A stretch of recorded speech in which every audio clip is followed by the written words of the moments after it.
What is going on, Colts Nation? Welcome back to another episode of Bring the Juice. Your guys, Derek and Cody, with you as always. And guys, it is my mock draft 4.0.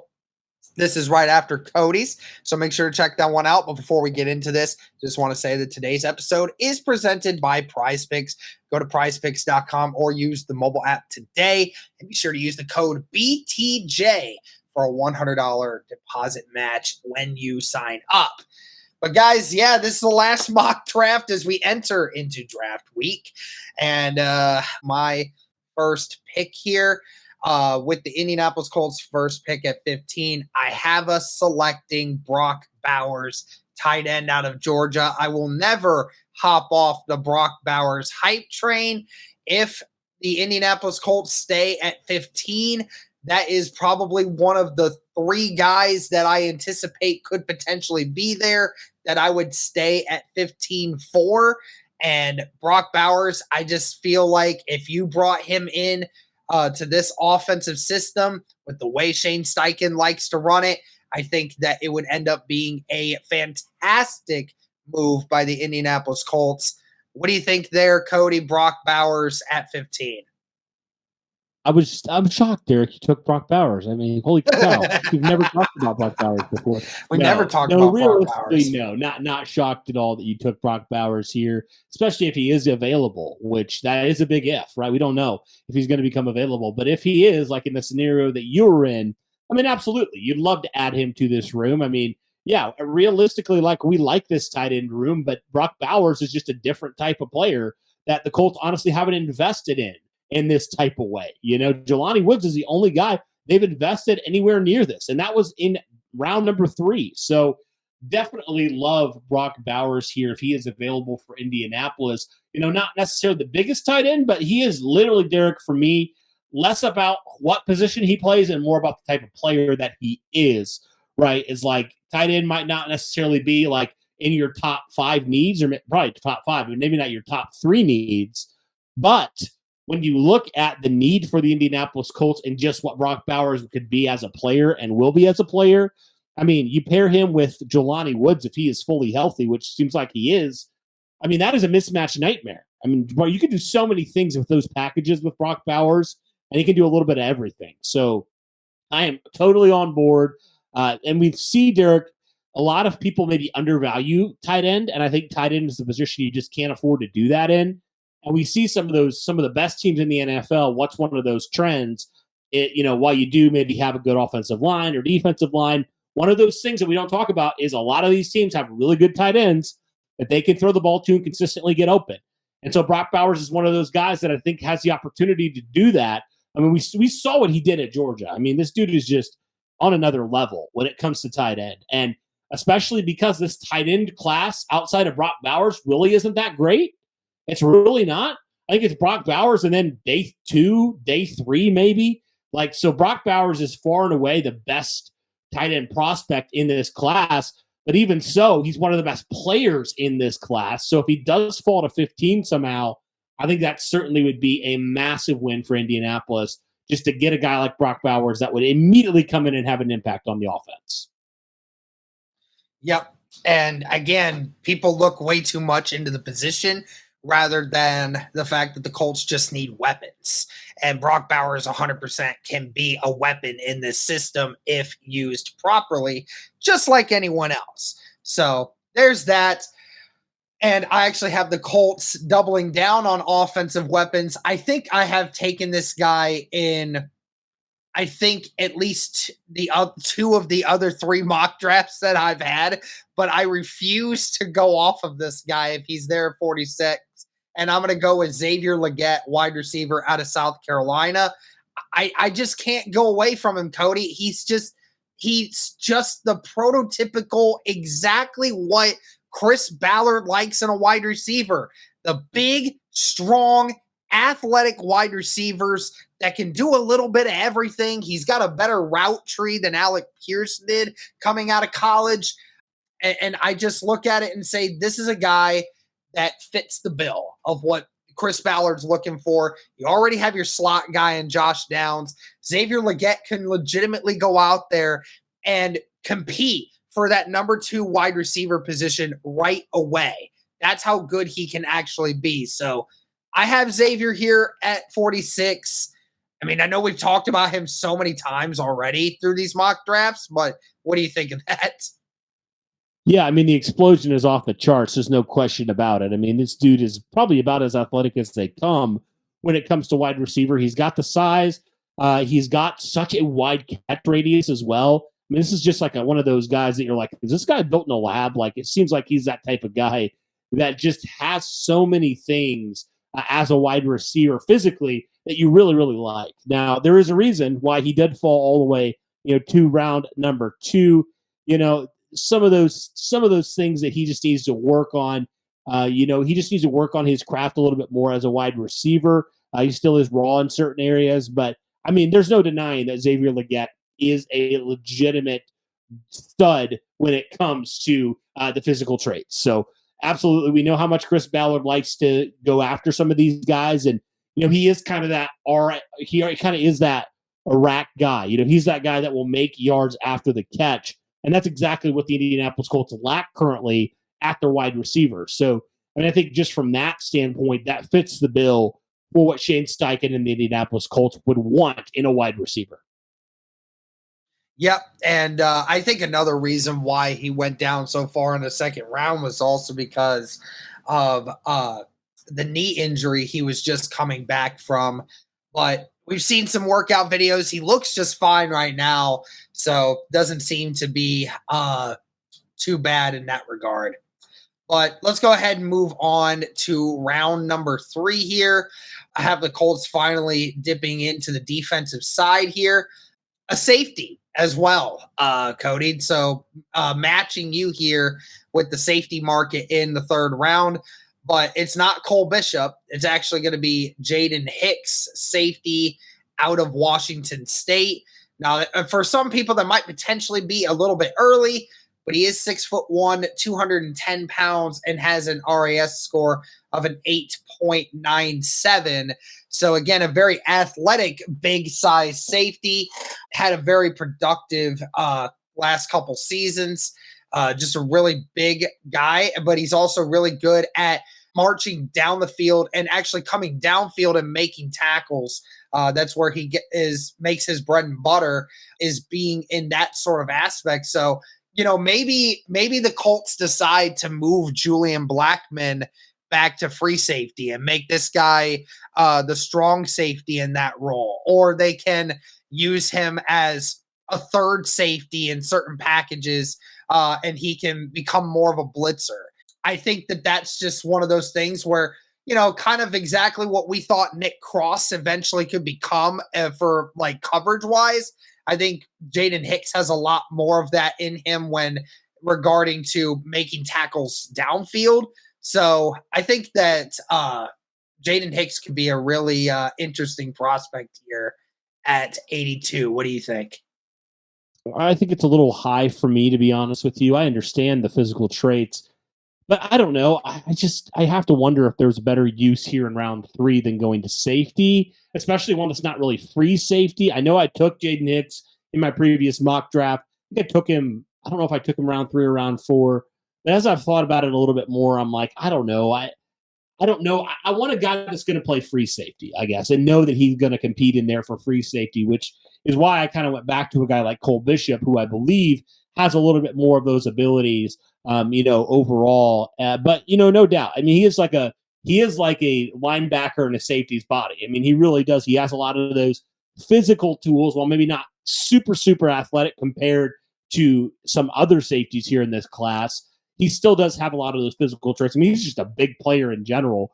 So, I mean, just adding to your safety room, I wouldn't be upset at it. I just don't know. Was there another position here, maybe at DB, another corner that you might want to go there?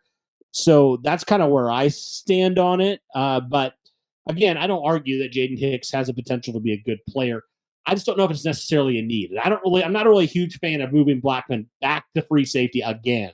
I'd rather just keep him at that position where he had a career year, So that's kind of where I am. But certainly safety is a position of need. So if he can play some free safety, I'd be all right with it. Gotcha. Well, I mean, it's funny that you mention cornerback because the next pick that I had for Indianapolis is actually going to be a cornerback.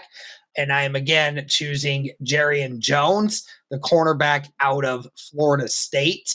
And sticking with the theme here of the athletic guys, 5'11, 190. I was looking between him and a few other corners that were available here at this spot around 117. But I went with Jerrion Jones mainly because he's a little bit more of an aggressive player. And also, as I mentioned before, the RAS score sitting at a 9.61. Chris Ballard and the Colts are looking at that and saying that that is, again, another athlete out there that they can utilize.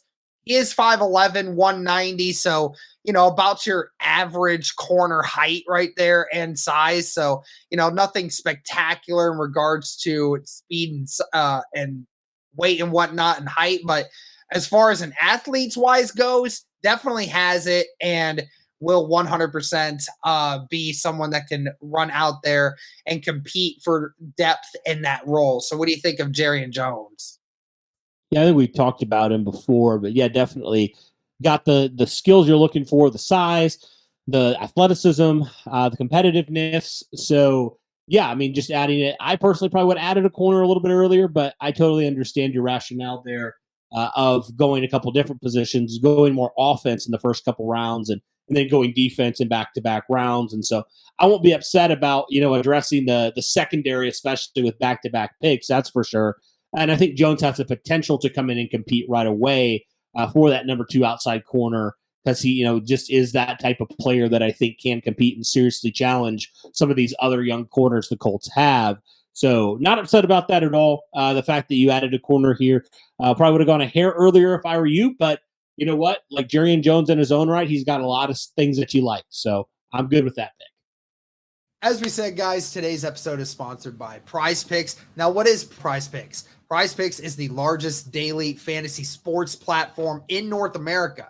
Instead of battling against thousands of other players across platforms, you're basically picking 2 to 6 player stat projections, and you're choosing more or less on those stat projections to be able to watch those winnings roll in. It's very easy. Do you guys want to play along at some of Prize Picks' favorite players like rapper Meek Mill and UFC fighter Sugar Sean O'Malley? Well, if you guys sign up today, you can find the community plays under the promos tab of the app to view the entries of some of the biggest names on the platform and be a part of that as well. You can now win up to 100 times your money on Prize Picks with as little as 4 correct picks. You can turn $10 into $1,000 just like that with NBA, NHL, and college basketball entries today on Prize Picks, America's #1 fantasy sports app. Like a lot of other things, guys, they also offer injury insurance. So your entries stay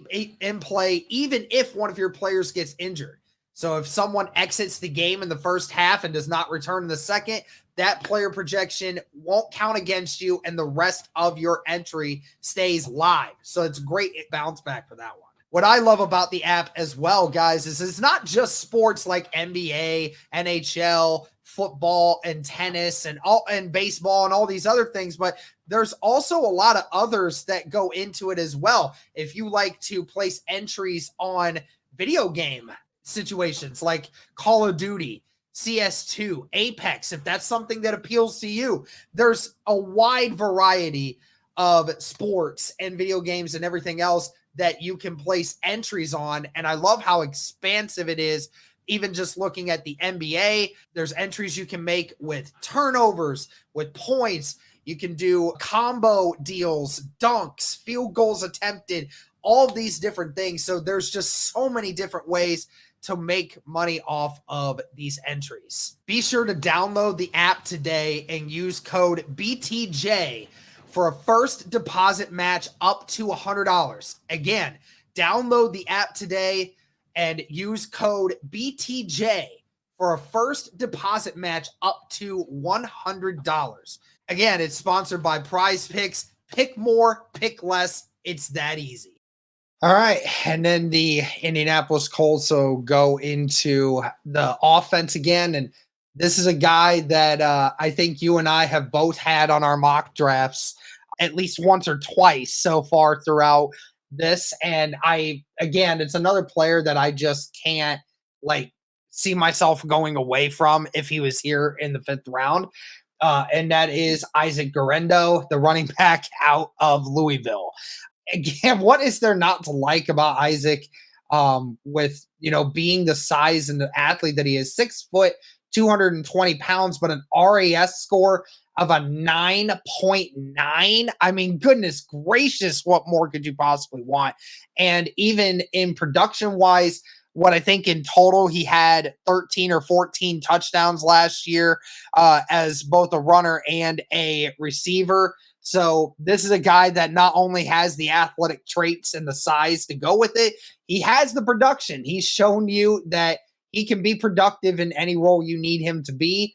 So I'll take that in the fifth round to try and compete for that second running back spot. What do you think here, Cody? Former Indiana guy, right? He's born in Indiana, some connections, some ties to Indiana, so it'd definitely be great to have him back in Indy. I don't know, because of that production, I'm glad that he was available here, but realistically, I don't know, Derek, if he's going to be available in round number 5. Because I think he's got that production, and some team's going to fall in love with him like we are, and they're going to say, I think he might go 4th round. He might actually do that. So, but the fact that he's sitting here, no brainer. You take him. I mean, that immediately you have another guy in that backfield that has all the ability in the world, and you just continue to kind of figure out that backup running back position. You let him compete with a guy like Trey Sermon. I am totally good with the Indianapolis Colts taking a running back here, and especially Guerendo, like you said. I mean, with how athletic and how productive he was in college at Louisville, absolutely. I am totally good. He's one of my draft crushes. So please, by all means, take him in this spot if he is available. So absolutely a great fit here. All right. Well, these last 2 picks, a little bit interesting ones here, Cody, because this one is at a position that I think outside of maybe our first mock draft, I don't think we've actually hit on much recently, but it's going to be a defensive tackle this time around. Okay.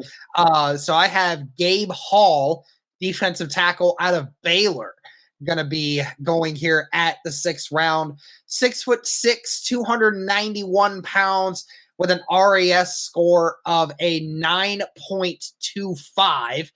Just some updates on him. He was more of a 3-4 system guy at Baylor. So he was that guy in the middle that was mainly eating up double teams and eating up other blocks to try to free up other guys in the defense to figure things out. So, he ultimately didn't quite get the production in college that you would have liked out of him.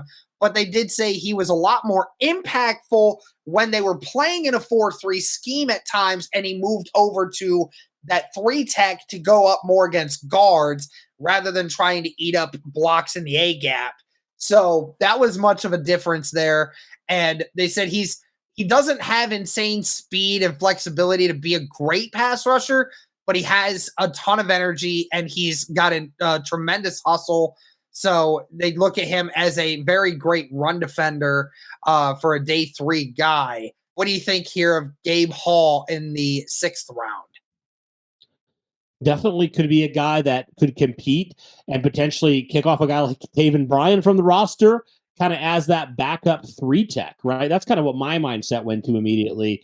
Is he could be a guy that I think, while he's got some good size for a 3 tech. I mean, I think he's pretty close in size to DeForest Buckner, just from his, height and weight. So I think he's a guy that definitely could benefit from just being, like you said, in that 4-3 system, because I think some of his skill sets were kind of, I don't want to say, they were overshadowed by the scheme. Like sometimes you didn't see them fully on display until they played some 4-3, and then you're like, oh wow, this guy's got more than we think. And so yeah, just a rotational guy at the defensive tackle. Don't love Taven Bryan as the second option at 3 tech right now. So I would be totally on board for the Indianapolis Colts. They already got their backup nose tackle. So I'd be totally on board with the Indianapolis Colts saying, hey, we're going to get a guy that's going to compete with Taven Bryan, because let's be honest, Taven Bryan was not great last year for the Colts in relief. So, I mean, I just feel like you need to add some competition there. And Gabe Hall certainly got everything you're looking for in terms of kind of that rotational guy that can play a little bit in the middle. And Derek, I think you just always need to have some depth there because we saw how critical it was when Grover missed some time. And so just having another guy that can play some quality rundowns, I think is definitely important. Absolutely. And final pick here at 234 in the seventh. Have the Colts taking a center as well. That's going to be Nick. I'm going to butcher this last name, I'm sure of it. Gargiulo, a center out of South Carolina. 6'5", 318 pounds. Some solid size. Could bulk up just a tiny bit more if need be. But good size on him and has a 9.47 RAS score. So definitely still an athlete at that spot. But again, just trying to add that offensive line depth. I would have liked to have done it a little bit earlier, but I felt with the Colts having gone offensive heavy early in the draft, felt like they needed to go a little bit more defensive earlier. And by the time I got to round 5, didn't really like a ton of what I was seeing on the draft board right at that time. So finally go with some offensive interior help here in the 7th round. Yeah, well, good. Yeah, I definitely think at some point the Colts will add. We'll see if it's round 4, round 5, round 6, or round 7. Like, we'll see what they do there. I think anywhere from that range makes sense for the Indianapolis Colts to go because, I mean, none of these guys, that are going to be drafted by the Colts will necessarily, hopefully, see any playing time in 2024. So definitely all right with the Colts going with an athletic center, kind of similar to what I did a little bit earlier than you, but still getting an athletic center here, I definitely think makes a lot of sense and just continue to add more pieces to this offensive line and give Tony Sperano Jr. as much talent as you possibly can, especially with those late guys. I mean, it really is a traits thing, Derek, later on in the draft. And so I think getting a guy like him, you talked about, got a good frame, got good athleticism. Now can you just put some stuff together, learn behind some of these guys, and who knows from there? I mean, we saw them take a guy in Will Fries a couple of years ago, and now he's your starting right guard. So you never know with these late round picks what they can develop. I mean, really, you never know. So overall, man, I like it. It's just different. And again, the draft board can fall so many ways. And so, like, I like kind of shaking it up a little bit from what we traditionally do when it comes to positions at certain, times and stuff. So, yeah, I like the shake up here. There we go. All right, well, that's going to do it for my final mock draft 2.0 or 4.0. I'll restate it again. Brock Bowers at 15, Xavier Legette at 46, Jaden Hicks at 82, Jarian Jones at 117, Isaac Guerrero at 151, Gabe Hall at 191, and Nick Gargiulo at 234. Let me know your guys' thoughts on these mock drafts. Thank you so much for tuning in. And as always, guys, go Colts.